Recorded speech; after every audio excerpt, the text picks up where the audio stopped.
নমস্কার, আপনি শুনছেন ট্রাইব টিভি বাংলা ডিজিটালের পডকাস্ট ফিশ আর আমি অভিনন্দা বলছি। ডিপেন্ডেন্ট পার্সোনালিটি ডিসঅর্ডার, আপনিও কি এর শিকার? ট্রাইব টিভি বাংলা ডিজিটালের পডকাস্টের আজকের এপিসোড ফিশে রইল এই বিষয়ে বিশদ তথ্য। আপনার চারপাশে নিশ্চয়ই এরকম অনেক মানুষ দেখেছেন যারা অনেক দুর্বল মনের, এমনকি একা থাকতেও তারা ভীষণ ভয় পায়। এবং অনেক ক্ষেত্রে দেখা যায় এই ধরনের মানুষ তারা নিজের সিদ্ধান্ত নিজে নিতে পারে না। জানেন কেন হয় এসব? নির্ভরশীল ব্যক্তিত্বের বিকার, অর্থাৎ ডিপেন্ডেন্ট পার্সোনালিটি ডিসঅর্ডার। ঠিক কি এটি?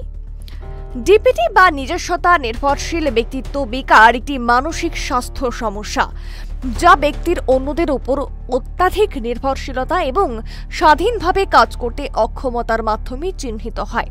এটি মূলত ক্লাস্টার সি ভয় ও উদ্বেগ ভিত্তিক পার্সোনালিটি ডিসঅর্ডারগুলোর মধ্যে একটি। এবারে জানুন যে এর কি লক্ষণ রয়েছে, কি চিহ্ন যা দেখে বুঝবেন যে আপনিও এর শিকার। যেমন, স্বাভাবিক সিদ্ধান্ত নিতে হলে সঙ্গীর পরামর্শ বা আশ্বাস প্রয়োজন।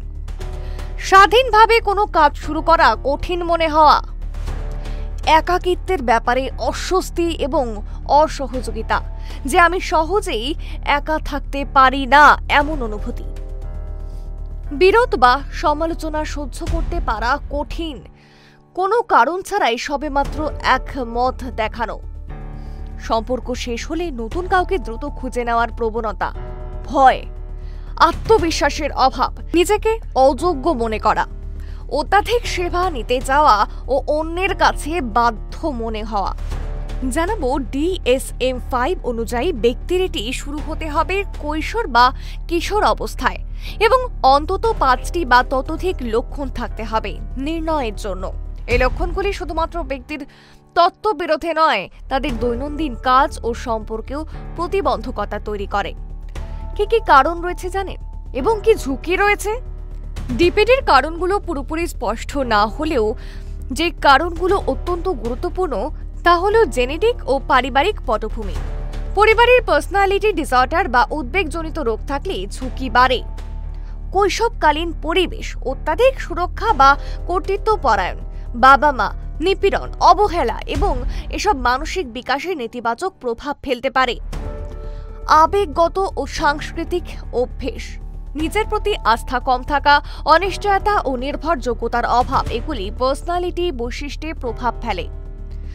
এরপর রয়েছে পরিচয় ও নির্ণয়। এটি নির্ণয় করা একজন মানসিক স্বাস্থ্য বিশেষজ্ঞ, যেমন মনোরোগ নাকি মনোবিদ, যে DSM-5 TR এর নির্দিষ্ট মানদণ্ড অনুযায়ী রোগীর লক্ষণ, ইতিহাস, আচরণ এবং মানসিক অবস্থা মূল্যায়ন করবে।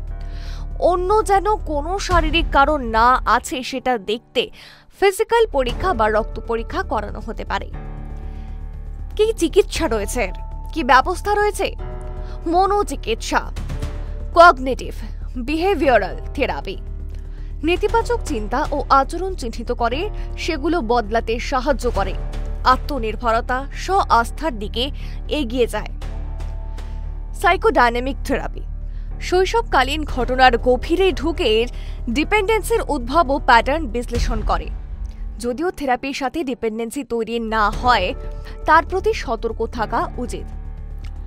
স্কিমা থেরাপি ব্যক্তির অব্যাহত ডিপেন্ডেন্সি প্যাটার্ন বোঝার পর সেগুলি পরিণতভাবে বদলানো যায়। শৈশবের আনমিট নিডস পূরণ করার পথে কাজ করে। তবে কি ভাবছে, এসবের কোনো ওষুধ রয়েছে? ডিপেন্ডেন্ট পার্সোনালিটি ডিসঅর্ডারের জন্য নির্দিষ্ট কোনো ওষুধ নেই, তবে অ্যাংজাইটি বা ডিপ্রেশন থাকলে মনোবিদ সাবধানে অ্যান্টি ডিপ্রেসেন্ট বা অ্যান্টি অ্যাংজাইটি ওষুধ দিতে পারে। অন্যান্য সহায়ক উপায় কি থাকতে পারে? স্ব-সহায়ক কৌশল, যেমন নিজে ছোট সিদ্ধান্ত নেওয়া, আত্মসম্মান বৃদ্ধির জন্য ইতিবাচক তালিকা তৈরি করা এবং সমবেদনামূলক সমাজ থেকে মানসিক সহায়তা পাওয়া যায়। জীবনযাত্রার পরিবর্তন অত্যন্ত গুরুত্বপূর্ণ। স্বাস্থ্যসম্মত, যেমন খাদ্যাভ্যাস, নিয়মিত ব্যায়াম, চাপ নিয়ন্ত্রণে মননশীলতা এবং মানসিক সুস্থতা উন্নত করতে সহায়ক। ব্যক্তির আত্মনির্ভরতা, আত্মবিশ্বাস ও মানসিক সুস্থতা অর্জনের পথে বড় পরিবর্তন আনা সম্ভব। আপনাদের কেমন লাগছে ট্রাইব টিভি বাংলা ডিজিটালের পডকাস্ট ফিশ কমেন্ট বক্সে কিন্তু লিখতে ভুলবেন না এবং তার সঙ্গে এটাও জানান যে কি কি বিষয়ের উপর পডকাস্ট শুনতে আপনিও আগ্রহী।